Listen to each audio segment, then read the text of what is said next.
So again, good afternoon. My name is Andrew Malcolm and I am with the City of Lethbridge. I am the Urban Revitalization Manager, so I'm tasked with managing all things downtown and surrounding areas.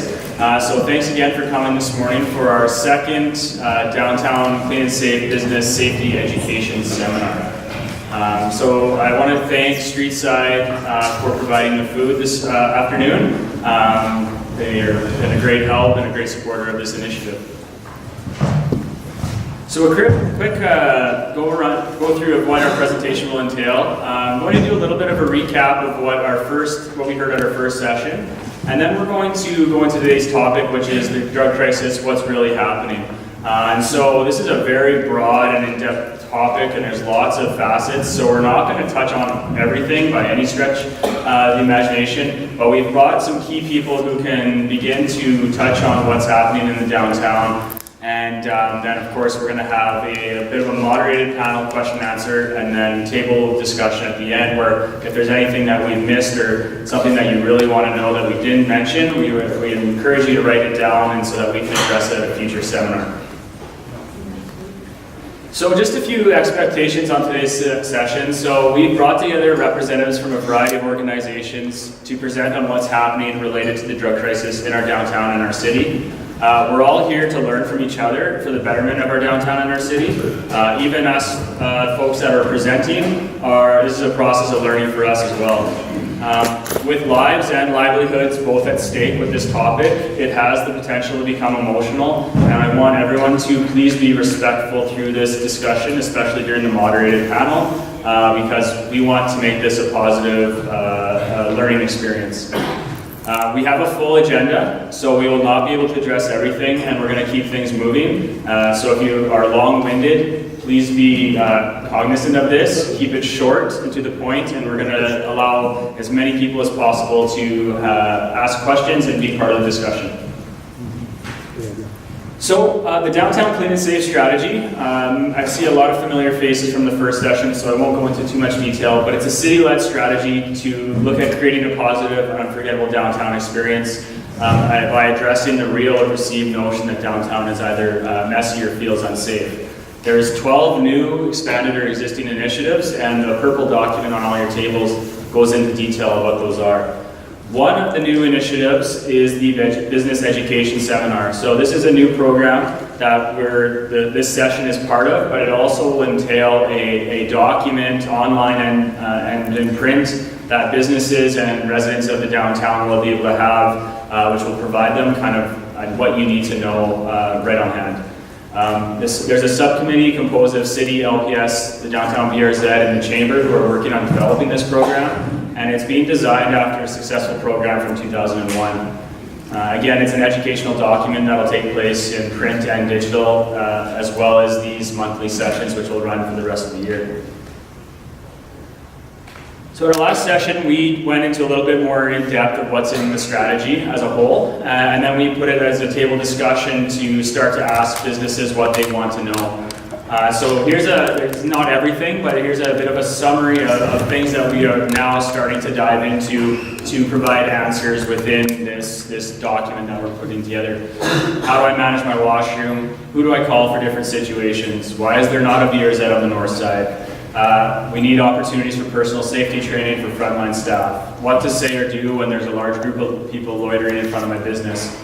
How should employees and visitors deal with panhandling? And safe lock-up procedures for staff closing at the end of the night. So you can start to see what type of information we'll start getting best practices compiled so that everyone in the downtown has access to the same information. So what we're doing in response, we were quickly composing a frequently asked questions section, which we will update at the end of every session with information as soon as we can. And then again, a lot of this information will be in a more expanded form within this informational document. And then if we see certain things that require training or a more in-depth dive, we will schedule that for a future seminar topic. So that's kind of what we are hearing and what we're doing in response to that. So now I'll call up Ted Stilson from the BRZ and Cindy from the Chamber just to talk a little bit about the business perspective in relation to safety. Good Morning, welcome on behalf of the Downtown BRZ. My name is Ted Stilson. I'm the Executive Director for the Downtown BRZ. We're very happy to be partnering with the Chamber, the Harbor City, the City of Lethbridge, and LPS on this initiative. The second in a series of sessions that we know will help us as we move forward with all of the issues pertaining to the drug crisis in our community. Last year was a very challenging year, to say the least, for downtown businesses and for an entire community. What happened though out of that is we advocated on behalf of our members and the city responded. And this is one part of that response, and we're very optimistic about the future of the downtown and the community because our city listened to us and they're responding appropriately. The province is listened as well too, so there's a number of initiatives like the Downtown Clean and Safe strategy, as well as some higher level initiatives that are underway. So we welcome you to this. We hope you continue to attend the sessions from here on in. Just a quick note from the Lethbridge Chamber of Commerce. As Ted was saying, we fully support what is happening here. We've been listening, we've done surveys and realized that, downtown safety is a hot topic and we want to help make it better, whether it's perception, reality, a little bit of both. But we're here listening to you and we're working together. And I think this is one of the cool things about this initiative, that there's so many organizations coming together in Lethbridge, and I think that's going to build even a stronger community. I think we need to support and appreciate that. So thank you all. So we have a number of members from the LPS here today, and so I'm going to call up Sergeant Clausen and Sergeant Williamson to give us a little bit of update what's happening in terms of enforcement.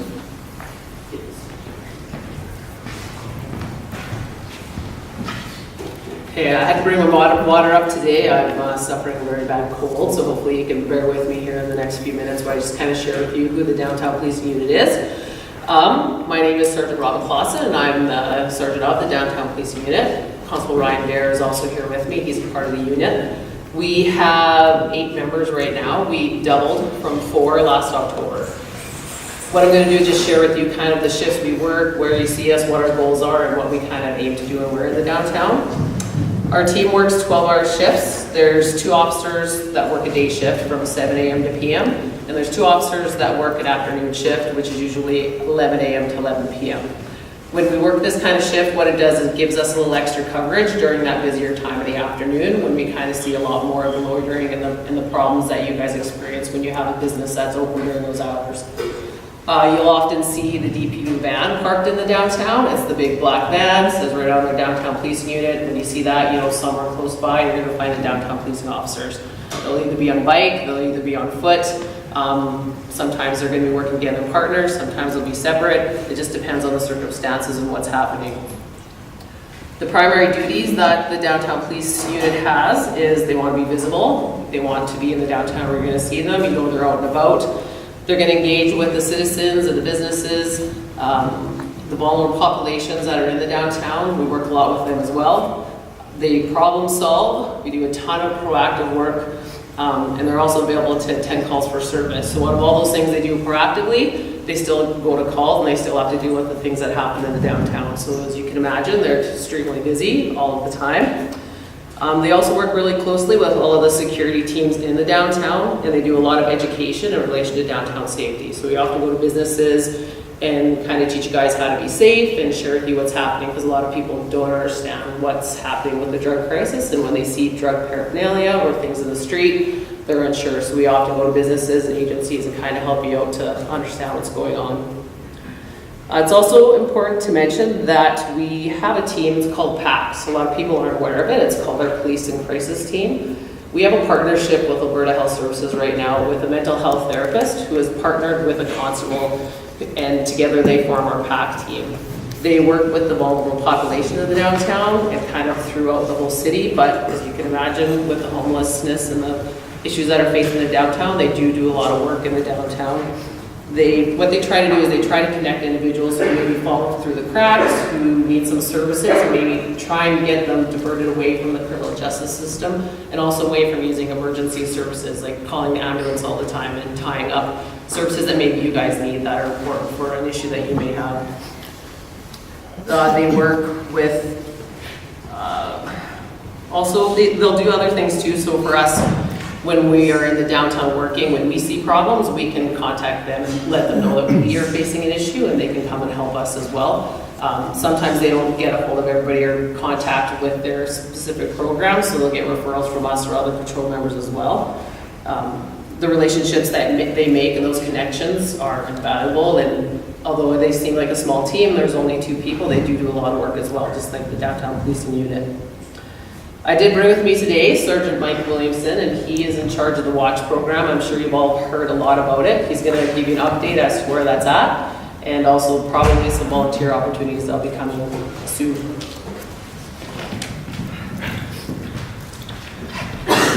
Good morning. Good morning. My name is Mike Williamson. I'm with the Lethbridge Police Service, and I am responsible for actually the community police officers as well as the WATCH program. Give you a little bit of an update on both those programs, more on the WATCH as it's we're getting close to rolling out. Community police officers, they're in about week 8 of their training in the police cadet training program. Good quality people that we're producing out, and they're being trained to a police standard for our initial deployment downtown. Probably September, October is when we're looking with our community police officers. As for the WATCH, really exciting times. We have just secured our manager, who will be joining us very shortly in about a week's time. And from there, what we are doing right now is we're in the process of hiring our team leads, which will be on the street, coordinating the volunteers and coordinating the patrol areas as to where they're going. From there, I'm anticipating doing a volunteer recruiting drive. I'd like to say tomorrow, but it might be a couple days from then. And we will be looking for approximately about 25 volunteers to staff our WATCH program. And very, very exciting. I've actually just got the uniforms. They're coming in as we speak. And we will be rolling out May 1st on patrol at that time. There will be some initial training that we will put all our volunteers and the team leads through. That will take place about the 2nd week of April. And it'll be everything from first aid CPR to suicide awareness, mental health awareness, radio protocols, note-taking, and a few other things that I'm just trying to shore up as well. Very exciting times. We're looking forward to having them out on the street in a patrol capacity, and in an effort to make our community a much safer place to work, live, and shop.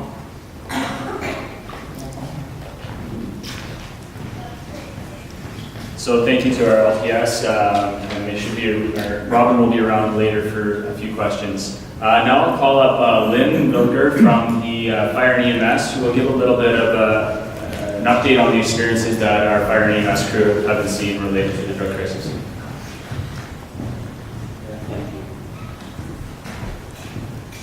I didn't really have a presentation. I just wanted to address, these are just a couple of things that have happened as far as us being affected by what's going on in downtown core or in the city of Lethbridge community as a whole.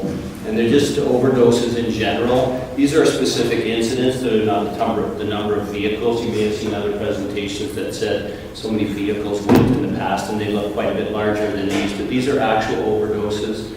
And yes, overdoses have increased in 2018. We're looking at a little bit of a decrease in 2019. It is a significant amount of work for our frontline paramedics and our firefighters as well. We are giving out larger doses of naloxone. That just indicates that the types of drugs that we're encountering in the streets are actually stronger versions of fentanyl or whatever else is out there. Needle pickups for us has been a great success. Thanks to the needle pickup program. We used to go out maybe 5 to 10 times a day and pick up different sharps, needles, and I'm talking large amounts or small amounts. And now we literally don't go out at all. The teams that are responsible for that are taking care of all of that business, so that's a huge plus for us. This is just basic raw data, but you can ask me any questions you want related to our responses into the supervised consumption site or in the community in general, if you'd like, related to fire and EMS. You can ask now, or you can ask me later at any time during the presentation to see how it's affected us, and maybe it's affected your organizations, and what role we can play to help out in that. Thank you. So if you have any questions, we'll just hold off till the moderated questions at the end, but feel free to write them down and then they'll be available. So now I'll call up Jill Manning from Arches to speak a little bit about what's happening in the community and with the supervised consumption system.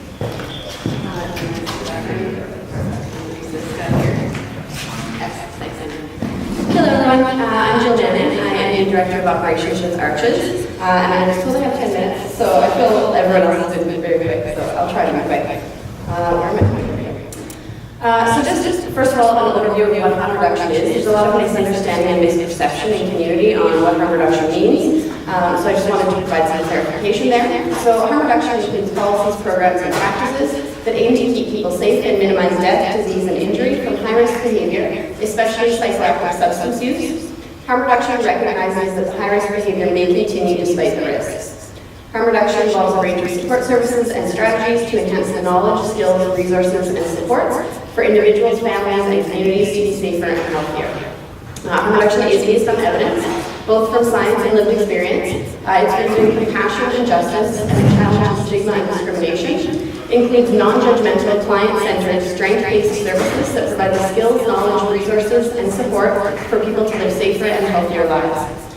Reduction of substance use and/or abstinence is not required in order to receive respect, compassion, or services. That being said, harm reduction does not encourage drug use, it doesn't enable harmful drug use, and it also doesn't give up on people. Harm reduction approaches are quite the opposite, so by increasing access to services and adhering to a philosophy of support for positive change. To get into, because many people in the community are only familiar with supervised consumption services and don't have an awareness of the other programs that Arches provides by the community. So Arches was formerly known as Lethbridge HIV Connection, and we actually started up in the 1980s as a grassroots volunteer-based response to the gay men's health crisis that was happening at that time, so the HIV/AIDS epidemic. Since that time, we've grown exponentially. We did change our name to Arches about 2 years ago, and we moved the supervised consumption facility pretty much 1 year ago, February 28th, 2018. But these other programs are also services that we provide, so I'm just going to give a very brief overview of the other services that we provide, because many people aren't aware of the referral kind of opportunities that people can be connected to Arches for as well. So we started out our original programming was our client services program, and that provides supports to people who are affected by either HIV, HCV, which is hepatitis C, or co-infected, so our experience with both diagnoses. And within that program, so many people aren't aware that still currently in Alberta, if you're HIV positive, you actually can't receive treatment anywhere except for Calgary and Edmonton. So there's NAC, which is the Northern Alberta Clinic, and SAC, which is the Southern Alberta Clinic, which means that people then need to have transportation and be able to navigate the healthcare system in order to access their treatment in those communities. So we provide some subsidization in terms of funds for people to get to their appointments, and also we will accompany people to their appointments if they have literacy issues, English language issues, or just healthcare literacy issues. Our harm reduction material distribution, so we supply safer sex, injection, and inhalation supplies. We have been providing those supplies since the mid-90s, and people aren't aware of that as well. There has been an increase in public needle debris, certainly within recent years. That's not because we just started handing these out, it's because socially we are being affected by the drug crisis that's affecting North America. Our community outreach and action program is a newer program. It's currently funded municipally by the city. So that's abbreviated to COPE. Basically for the businesses that are surrounding the supervised consumption services facility, we do have security. However, we contract our security out to Paladin, and so their scope is very limited in terms of where they're able to go. So the community outreach and action program enables our teams to surpass those boundaries that Paladin is affected by and provide further support to businesses. So if there's loitering, people lingering, if there's public drug use happening, if there's debris that breaches garbage, if there are encampments that have popped up, those are all issues that contact community outreach addictions programs for. Walking Outreach has been around forever. That's a volunteer-based program with one staff, and then we go out with 3 or 4 volunteers, and they walk through the downtown core Monday through Thursday evenings from 6 till 9. That program has been taking place for years. They wear yellow jackets and messenger-style bags. You've likely seen them out and about. And their purpose is just to engage with homeless and street-involved populations, to build relationships and rapport, to provide referrals to other agencies and services within the community, and also to hand out things like water bottles and bottle bars and hand warmers, mitts, gloves, tubes, that sort of thing. We are no longer through Walking Outreach distributing any of our drug-related reproduction supplies. So we do still hand out safer sex supplies like condoms, lube, and dental dams, but we're no longer handing out on our Walking Outreach our safer inhalation or our safer injection kits, because we want to encourage people to use at a supervised conception facility rather than using in community. Our peer-to-peer support, so we have a couple of different programs that are peer-based. As an agency, one of the models that we try to is the model is nothing about us without us. So for example, myself has never been homeless, I've never been a gay man, I've never been a drug user, I've never been a sex trade worker. And so for me to try and design programming for those populations when I have no lived experience with those issues isn't highly effective. And so we try to integrate people who have lived experience into our program development. We employ people who have lived experience, and then we also have opportunities like AWARE, which is Alberta Addicts Who Educate and Advocate Responsibly, and it's a peer-based support group for people who are either currently or formerly struggling with addiction, and then our peer-based meal pickup as well, which ties into our meal pickup hotline. So those are two separate but related services. The meal pickup hotline is what Liz was referring to, and that handles the vast majority of any calls. So if you find a community that needs to be picked up, we will come and grab that. And then the peer-based meal pickup hotline, we're now providing financial incentives for people who either are current or former users to go to community and retainers, and they know better than anyone the kind of hotspots and places where people may typically be using in community, and so they clean up those on a daily basis as well. Our Take-Home Long-Term program, so that is for people who are currently drug users or for people in community who have concerns about friends and family, or just similarly to having like CPR first aid training. It just enables you to save a life if you were to come across someone. Unfortunately, the reality is that with drug use having increased in community, the odds of coming across someone who's experiencing an overdose have also increased, and so this would give you the training and the training to be able to reverse an overdose should need be. Education and advocacy. So across all of our programs, we do a lot of education and advocacy in the community. The education can be oriented towards people who use drugs or are just engaged in high-risk behaviors and high-risk lifestyles. So for example, we have weekly presentations that happen out at Lethbridge Corrections. We have presentations at the detox and treatment facilities around town, and then also any community engagement presentations that anyone's interested in. So if anyone has like a volunteer organization or a religious organization or anything of that sort and would like more information, please do contact us. We'll come out and talk about the opioid crisis in general, drug classification, so what is an opioid as compared to other depressants versus stimulants, how the opioids affect the body, how addiction and that sort of thing. Our walking clinic, many people aren't aware of the fact that we do operate a walking clinic that's separate from supervised consumption. So while we do have registered nurses present at all times to monitor the supervised consumption facility, we also have a separate walking clinic that operates Monday through Friday to 4:30. Generally, it's on a drop-in basis because although it's open to the entire community, typically accessed by people who are straight involved with homeless, and those people can sometimes have a difficult time maintaining appointments. And so within that walk-in clinic, we can do everything from STD/VI testing treats, so testing for sexually transmitted infections as well as HIV and hepatitis C. And then once we get positive diagnoses of those things, then we provide treatment on site as well. Things like wound care and foot care are issues that affect the homeless street-involved population disproportionately compared to kind of everyday citizens. Pregnancy testing, pregnancy counseling, so a whole host of issues that we can address through our walk-in clinic. The Housing First clinical team, we have some upcoming changes to that team, but basically in Lethbridge, if you're homeless, you have to complete a centralized intake through an organization called Homebase. They complete an assessment called SPDAT, and based on the score that you receive from the SPDAT, you're streamlined to the most appropriate housing team. The Housing First team is oriented to the most difficult to house populations. So people who have extensive criminal justice issues, homelessness, chronic homelessness, environment issues, mental health issues, physical health issues.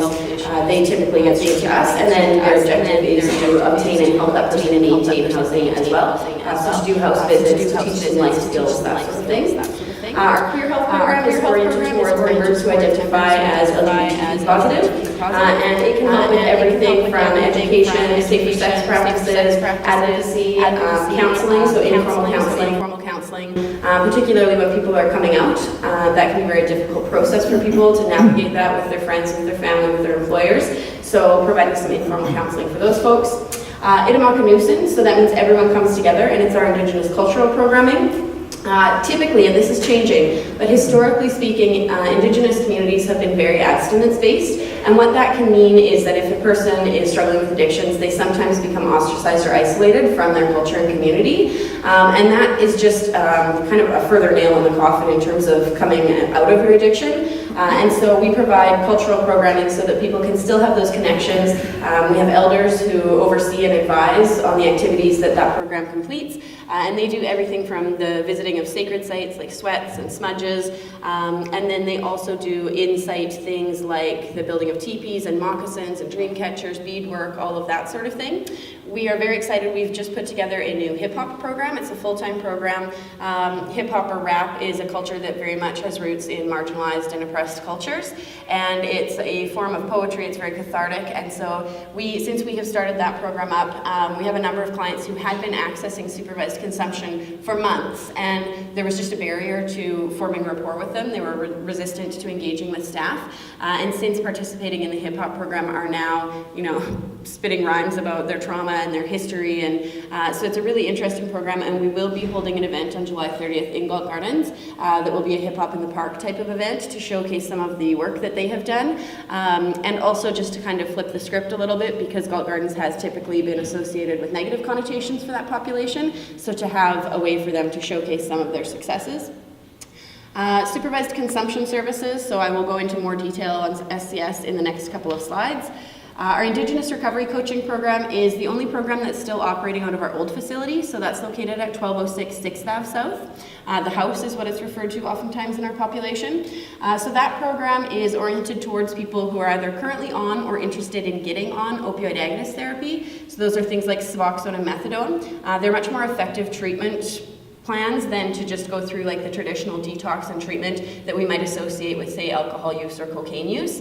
But what we see, particularly with Indigenous street involved and homeless populations, because you need to go into the pharmacy daily to get your dosing of your opioid agonist therapy, that can be kind of a high bar to set for people. And so that team helps people to achieve their other goals as well, so to obtain and maintain housing, to maybe go back to school and get an education, to be reconnected with their family through Child and Family Services, and then to maintain their daily appointments in order to stay on their treatment.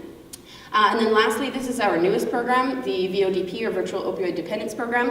We've been very fortunate. We've partnered with Alberta Health Services because Arches is a not-for-profit, so we don't have any formal affiliations or funding through Alberta Health Services.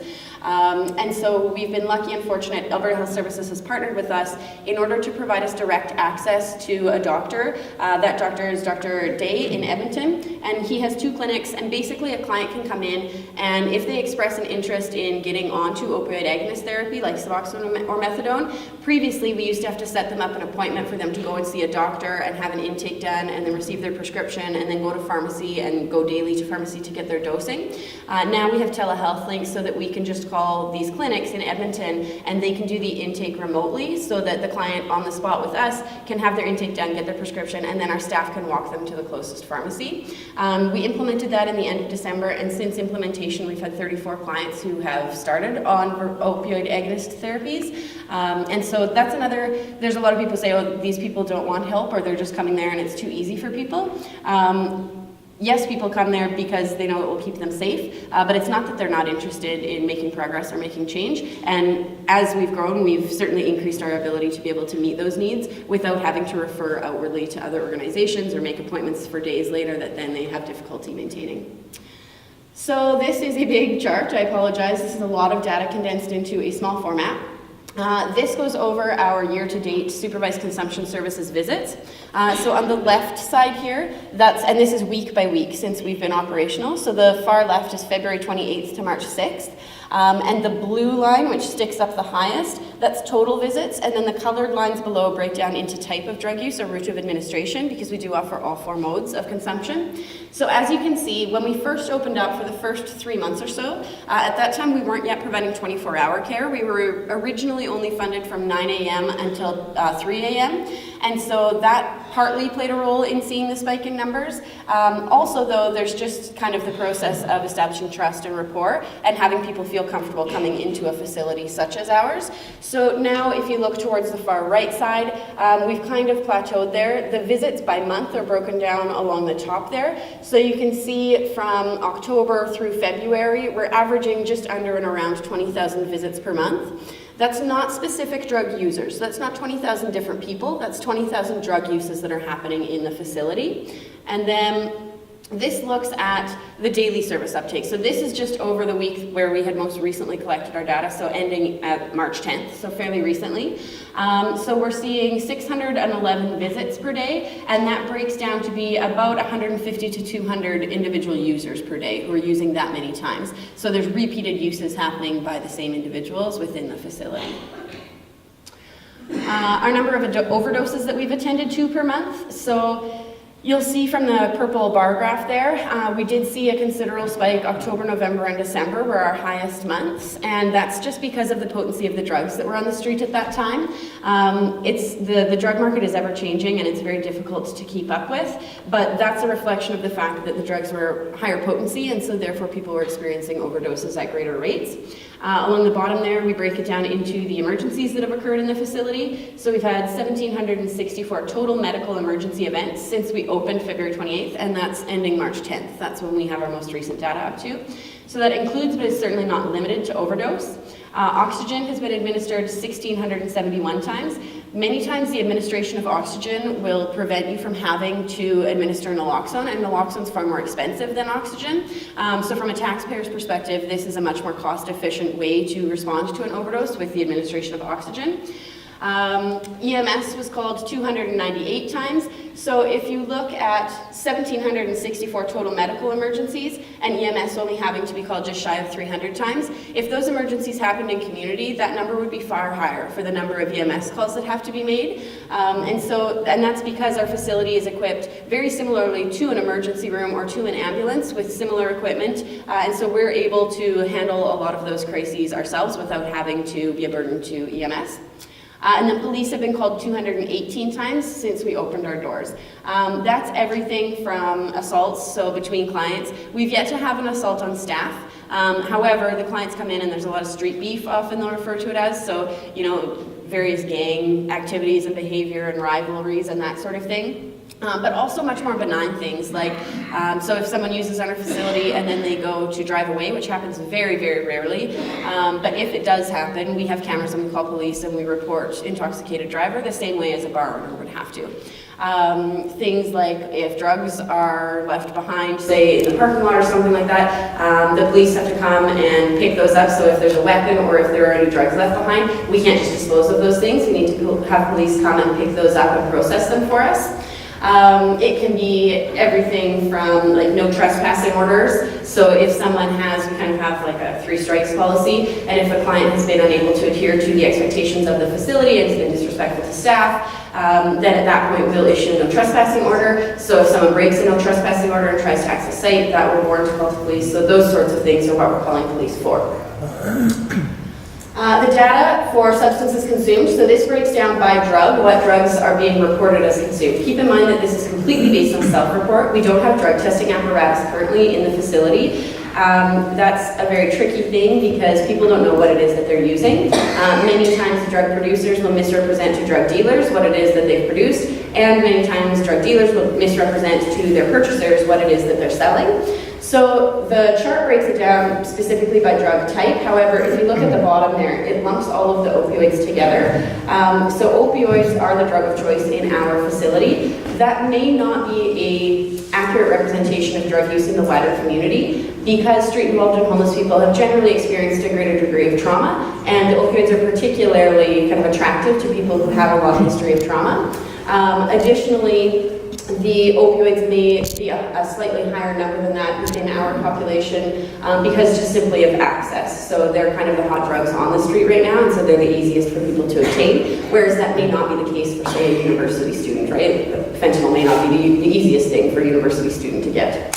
Meth is our drug that is second of choice, so it's 42.7%. I think from a policing perspective, meth definitely presents more behavioral issues because it's a stimulant. So for example, if I'm an opioid user, once I've used my substance and I'm high, I'm very relaxed and I'm kind of chilled out and calm. Whereas with methamphetamine, it's a stimulant, and so I may use, and then those are the people who are kind of running around attracting attention on the streets and, you know, tearing clothes off and doing all sorts of things that to a layperson would look like crazy behaviors. That's generally not an opioid user. So probably within policing lens, those numbers would not be reflective of the things that they're dealing with in community because they're dealing with more methamphetamine users in community. So last slide here, some of our outcomes just to show you how things have been going since we opened. So in a year, we had over 38,000 in-house services provided to our supervised consumption services clients that weren't supervised consumption services related. So that includes addictions counseling, wound care, STI test and treat, crisis interventions. So that's things like where we have suicidal ideations, take home naloxone training and kits, housing supports, etc. Over 8,000 referrals have been provided, so that includes primary health care networks. Many of this population don't have a doctor, the way that you or I might have a GP. So referring people out to either sexual health or community physicians, detox and residential treatment programs, opioid agonist therapies, mental health and addiction supports, so through Alberta Health Services, etc. Needle distribution has reduced by 70% when we compare August 2017 to February 2019. So August 2017 and September 2017 were our highest months in terms of supplies distributed, and we've seen a 70% reduction in supplies going out into community because people are using in the facility. Needle return rates have increased 83%, so they were averaging 32% return rates. That means that for every 100 needles we gave out, we were only getting 32 back in 2017. In 2018, we're actually getting more needles back than we're distributing. Because you have to remember, Arches is not the only place that people can get needles. They can purchase them in pharmacy, they can buy them online, they may steal them. And so, however, we are probably the biggest place where people come to return them. So they may be acquiring them from other sources and then returning them to us. So we had almost 1,700 overdose responded to, which equates to hundreds of lives saved. We have seen anecdotally from businesses in the downtown core, places that used to be the hotspots like the public library and the post office, Lethbridge Centre Mall, those places have told us that they have seen reductions in terms of people using in and around their facilities, and a reduction in the transmission of bloodborne illnesses. So that is everything from me. Okay. So now I'll call up Marty Thompson, who is the manager of our Community Social Development Department at the City of Lethbridge, to talk a little bit about what the city's role is specifically in relation to the drug crisis. Thank you. Okay, so, ultimately through our City of Lethbridge social policy, our goal is to create a city free of social issues. And we know that's not realistic. If we can do it, we'll be the first city in the world to have achieved that status. But if you don't address some of the deep root causes of your social issues, it can and will cripple a city. And we're seeing that to a certain extent right now. So, to achieve that vision, what they call a smart city, you've got a physical infrastructure, which is all of your roads, your sewer systems, your bridges. You have an institutional infrastructure, you've got your schools, your hospitals, and so forth, and then of course your social infrastructure. Out of our $412 million budget within the City of Lethbridge, we spend under 1% on our social infrastructure. So we have to have a purposeful strategy if we are going to address those social issues, because again, if we don't address them, it's going to come back to bite you. And I think we're seeing that to a certain extent. So we've been doing a lot of work behind the scenes to find and create a social infrastructure strategy for Lethbridge that's grounded in evidence-based needs assessment and best practices that leverages all of our resources. So right now, just within the community social development funding framework, we have about $8.7 million that we use to address social issues. Now, out of that money though, the vast majority of it's flow through.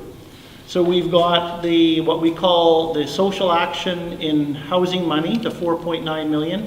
That's really part of the federal and provincial government. Between those two entities, they transfer funds to the city to address homelessness. Under our family and community support services, it's a 80-20 split between the province and the city, where the province says, we'll give you that 80% chunk, but you have to match it with 20%, and it has to go to intervention and prevention strategies. And then, of course, the City of Lethbridge, the council kicks out some grants to a variety of entities, such as the Food Bank, Habitat for Humanity, and so forth. So, not a tremendous amount of money. The real power is in the community, the total charitable assets within the City of Lethbridge. Now, that data just became available in October of 2018, where we can actually track that data. And we have about $700 million coming into the City of Lethbridge in charitable assets. That means any charity. It's not money towards the hospital or that type of government money. These are charitable revenues coming in to support charitable organizations. It could be to the Yates. It could be to faith groups, any donations that come in. Now, out of that 700 million, we've mapped about 100 million is accessible to addressing social issues. So we've got a lot of money, and it's how we're using that money. And so, as a city, we have a lot of initiatives going on. You've heard from some of them today. We've got a lot of organizations and projects that we're working on to address what we call safety and social well-being. We're working on a community safety strategy through the police and the ambassador program. We've got the Executive Leaders Coalition on Opioid Use. We've got our homelessness programs, needle collection initiatives. We've got our community drug strategy that we've been working on here in the last while. We're working on our internal community social development plan, our racism discrimination, our housing strategy, truth and reconciliation, downtown clean and safe strategy. We're doing an asset mapping project. So a lot of work's going on. But we need to be purposeful as a city to tie that together. I'm going to talk a bit about the municipal housing strategy right now and homelessness. So we just did a point in time count here, and we've had a 150% increase in homelessness from 2016 to 18. Now that's partially explained by different methodologies on how we collect that data, but it does not go anywhere near to explaining that big of an increase. We know that the number one cause of homelessness in Lethbridge and Alberta is drug and substance abuse. We know that as part of that point in time count that we surveyed the group, 84% came from communities within Alberta, 62% in the last 5 years. Most in migration came, half of it came from the Blood Reserve and Standoff. And 72% we know were Indigenous. The top reasons for coming to Lethbridge were to access services and supports, find housing, and access emergency shelters. Lethbridge is a hub community. We may be 100,000 people, but we serve a hub of about 340,000 people. So people come here for business. They come here for post-secondary and education, for health and supports, but they also come here for social services. We've hit a point where we're becoming urbanized. We're not a small town anymore, and that in itself is created through that hub city where a lot of people are coming here for those supports. One of the key initiatives we're working on is a municipal housing strategy. Lethbridge has never had a municipal housing strategy, and we are looking at the entire spectrum of housing. We're doing a needs assessment on what we have, what we need to 2025, but it's across that entire spectrum, from homelessness to the emergency shelter, transitional housing, supportive housing, all the way up to market housing and home ownership. If we don't have a purposeful and clean strategy, we are going to end up like some of the different cities, like Toronto and Vancouver, where their housing and the initiatives have spiraled out of control. We need a housing strategy that addresses the entire spectrum, because if your rental and your home ownership costs are that aren't realistic, it's going to fall back and more of those people are going to require social and affordable housing, potentially become homeless. There's a lot of people that are one paycheck away from having significant issues. So that housing strategy is going to be done by April 1st. It'll be released to the general public. A lot of work, a lot of stakeholder engagement has went into that. We've got a housing task force that's laden with councillors and different departments. Last week we did the final 2 engagement sessions with the community. The other piece we did is the community social development. It was a needs assessment. We did a very in-depth study on what are our dominant social issues and demographic groups affected. It's a very lengthy report that's about to be released. The needs assessment alone is about 150 pages, and we did a deep dive into just about every category and area relating to social issues. And this is just a high-level summary of what the data is telling us. Again, we're approaching that urbanization population of 100,000. We do have a diversified and stable economy compared to other municipalities. We have a high amount of seniors and children. Now that's relevant because it becomes a dependency issue. So children and seniors are typically not working, right? And we have a smaller proportion of that middle group that is working and producing into the economy. We have a 40% increase in our Indigenous population. We have a significant immigration and refugee resettlement. It's up about 30%. And we have a higher than provincial average of people with disabilities, cognitive, mental, and physical. And again, that's significant because people with disabilities need a higher level of care. They need more supportive housing. And so this information for us is very valuable because it tells the money we need, the type of demographics we have. We have one of the highest poverty rates, higher than Alberta, and one of the for a child poverty, I believe the second highest in Canada. We know that we've got social and economic deprivation across the city. We've seen some unique spikes for poverty in seniors. Housing affordability for low-income Lethbridge has a reasonable average house price. The gap and we have a pretty good housing stock, the gap for us is the affordability for the low income. Again, our homeless rates are rapidly growing. Our Indigenous population is overrepresented. Huge spike in domestic violence, statistically speaking, much higher than the provincial average. And again, people say, well, maybe it's the way you're reporting it. You know what? We have a very high domestic violence rate. Mental health challenges. Our mortality rate is 23% higher than the provincial average, which is kind of that global end-all high-level method for determining your social well-being. Of course, you heard about the overdose rate. Demands on police are up, and high rates of consumption site use. So, again, very high level. Some of our primary social issues that we have to address in the key groups.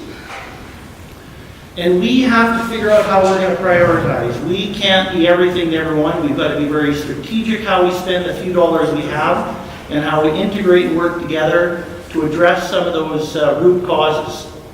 So some key takeaways. Again, we are not a town anymore. Growth has brought urban issues that require specialized approaches. Critical need for coordination. We need strategic and intentional leveraging of community assets to work together. Systems planning and integration. We are spending a tremendous amount of money on organizations, initiatives, and programs, but we are in silos. We are not integrating. It's the data and the stakeholder engagement very clearly tells us we are not doing a great job of system planning and integration so that we address the gaps and we avoid duplication. A lot of the work we do is an emergency response. We'll spend a lot of money at the bottom of the waterfall. We need to spend more money addressing some of those root causes so that they inevitably address and take away the problems you're seeing in downtown. So we need to look at new models on how we allocate our funding, how we monitor it, and how we integrate. So that's our current state right now. Those are all of the initiatives, not all of them. That's a snapshot of the initiatives happening in Lethbridge that deal with community safety, housing and homelessness, truth and reconciliation, drugs and addictions. We have a lot going on, and it's messy. And we're all doing great work. The people doing the work are great. Their hearts are pure. But we need to strategically align what we're doing. We need to somehow integrate our efforts to make a difference. And so, as some of the key concepts that are emerging from the work we're doing, instead of everything being about the individual program or organization, we need to be strategic on how we have an integrated safety net ecosystem. So we're taking all of that work and we're addressing the true need of that individual in the middle. So that individual in the middle may need permanent supportive housing. They may need treatment, detox, but we can continue to pour tremendous dollars at the bottom of the waterfall if we don't start addressing some of those root causes to help that individual. It's just going to continue. So, system integration.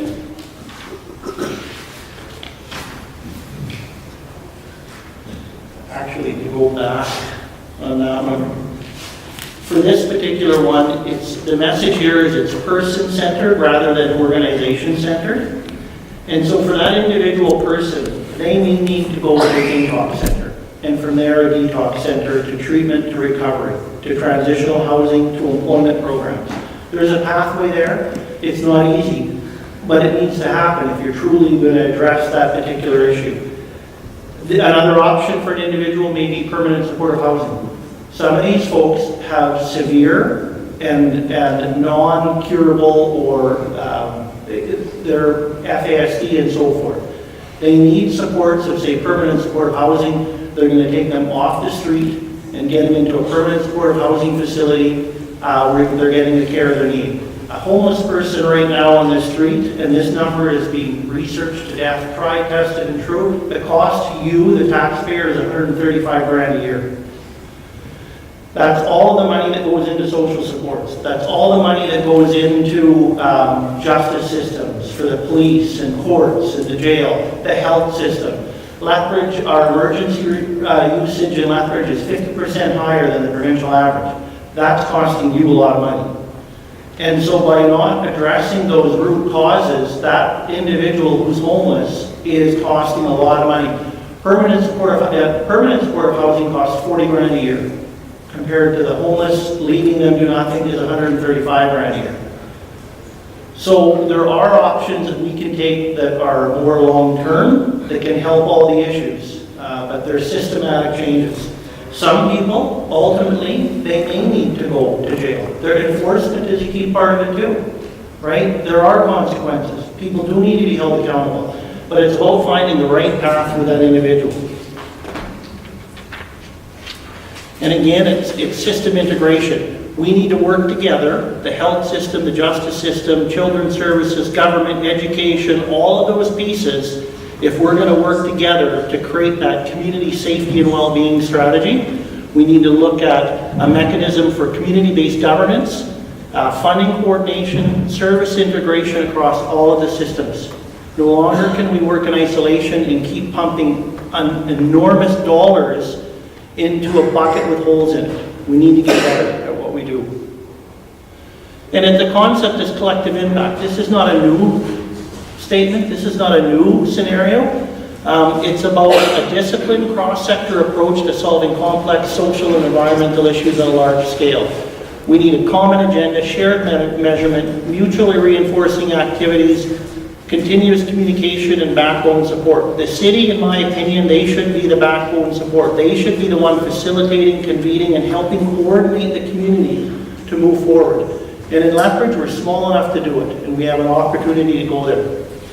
So really, to address our social issues, it's not one person, it's not the city, it's not BRZ. We all need to pick up an oar, and we need to work together.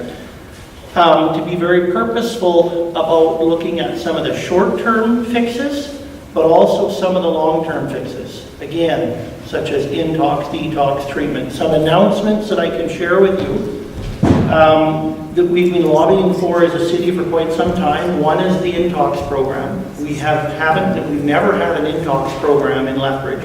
And an Intox program is where you have a highly intoxicated person on alcohol or drugs, and you have a program or a place to take them. Right now, we don't. It's either the homeless shelter or potentially the consumption site. Taking them to the police station is not an option. We used to take them out to the correctional center. That's not an option. But as of late in the year, we got funding to provide an Intox program that will have a higher level of care, training, and supports to take that intoxicated person off the street into the Intox program. And from there, the plan is to get them into detox, treatment, recovery, transitional housing, and so forth. If that plan is not for them, it's finding the right plan. And the plan may be permanent supportive housing, but it's ultimately getting them off the street. Now that funding happened very quickly. We had to come up with a location and a program and a model literally in a month. And so as of Friday, the government announced that the Intox program will be at the current location where the homeless shelter is. But what we're going to do is we're going to divide up the building. And the people who are truly homeless will have a place to go with the supports. But on the other side of the shelter will be the Intox program where they'll have specialized trained staff, programs and services to deal with the intoxicated person and get them on the right road. The service provider was a direct award from the Government of Alberta to a group named Alpha House out of Calgary. Alpha House is a deep vertical in that work. They've been doing it for 20 plus years in Calgary. And so they had a one-year direct award, and then they're going to RFP it at the end of the year. So right there, we've got now a program where the police and EMS, we can take the highly intoxicated people to. Another announcement was permanent supportive housing. We got funding to build a 42-unit facility. The province is in the process right now. They've identified a builder design team, and they're in the process of finding location. And so they just completed an RFP process for land, and they're right now screening those applications as we speak. But as the writ dropped today, I can guarantee you that will be frozen now for at least a month, because they're not going to do anything during that period of time. The good news is we will have a facility where we can take 42 of the most complex, hardest to serve individuals with lifetime issues, cognitive and so forth, that for lack of a better term is not curable. Put them in this facility with 24-hour care, wraparound supports, and structure so that they are stabilized. Now again, the cost of that, 40 grand a year per person, but it's a far cry from 135 grand. So we're happy about that announcement. We've expanded DOT. DOT, we've heard loud and clear, is a very valuable program. So we're expanding DOT. We're working through the process right now of working out the details. Of course, the needle strategy, I'm happy to see that our needle numbers have changed. We know it will pick up in the summertime, so but I'm pleased with the overall results of that needle strategy. So lots of behind the scenes work going on. We're about to release a lot of information and documents and take some next steps that are, I guess you could say, are a little more global, or to try and address some of those root causes. Thank you very much. If you have a question, please come on up to the podium and you can address the panel. Don't be shy. Bill Ginter, Lethbridge Soup Kitchen. The question is for Marty, even though I was sitting right next to him, I could have asked him. I'm kind of wondering, we talk a lot about future. We talk about housing that's will be coming, the 42-unit supported wraparound housing. But given that I see people dealing with many of the issues that have been addressed here every day, my question is, what are we doing now? What about the homeless people who have to sleep outside tonight? Is there any provision for interim housing, short-term housing, whatever it may be? Instead of looking ahead, which is great, what about looking now? That's my question. Great, thank you. Marty, to address the current situation with housing and maybe some updates on the existing programs at the shelter. So we, in April 1st, we're going to roll out an entire new homelessness system of care program and model. It's going to be a new model on how we address the homeless people in Lethbridge. Without going into in-depth and details, there's a number of programs and services and access, and we're rolling out an entire new model April 1st. So we anticipate and hope that that's going to have an impact, a very positive impact. And you know, you're not going to see it within a day. Things like that take time and transition. But that new model was based on extensive research, dealing with communities and experts throughout Canada and even North America. And so we are implementing that new model. Another thing we're doing is we did get the 42-unit permanent supportive housing facility, but we also got funding for a youth facility through Woods Homes. So that is going to be starting up here literally within a month. And so another positive. We're already working on, through our municipal housing strategy, on programs and funding and infrastructure for a variety of social and affordable and supportive housing projects. Some of them we're hoping to move very quickly, some take time. We're leveraging a lot of funding from the new $40 billion federal government national housing strategy program. And from a today homeless shelter perspective, right now, again, we have the homeless shelter, and it serves the entire spectrum of people. And so, you know, you have people who are highly intoxicated, very complex people, methamphetamine, that are in essence going to the homeless shelter. Well, if I was homeless, I wouldn't want to go there. It would be rather intimidating. So by having the Intox program starting up, hopefully literally within a month, you know, we're separating that population. And so the homeless shelter will be a true place where people can go and get the care and support they need. And the homeless shelter shouldn't be a long-term stay. It should be max 30, 40 days. And so working with our new homeless system of care model, you come into the homeless shelter, there has to be a transition plan. What do you need? What help do you need? What program do you need to get you housed? Once you have them housed, then you can attack some of those more complex problems, like addiction, like mental health issues. You have to understand the vast majority of the people who are homeless they have complex issues, right? Mental health issues, cognitive issues, and so forth. So the homeless shelter will serve in the interim as that place to go where they can get support.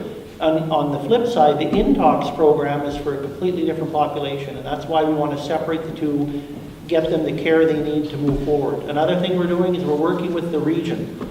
This is not just a Lethbridge problem. We serve a hub area of 340,000 people, but a lot of those people in need come to Lethbridge. And what I'm saying is we need to work together with those regional communities to say, you need to help us get supports and services in your community. So why can't we put a permanent supportive housing facility, for example, on the Blood Reserve or Picanny Nation, or even in Fort Macleod and the other places? Keep them connected with their family and their supports, and not necessarily always in Lethbridge. And so, Ken, that was kind of a dirty pool question there, buddy. But I hope I answered it for you.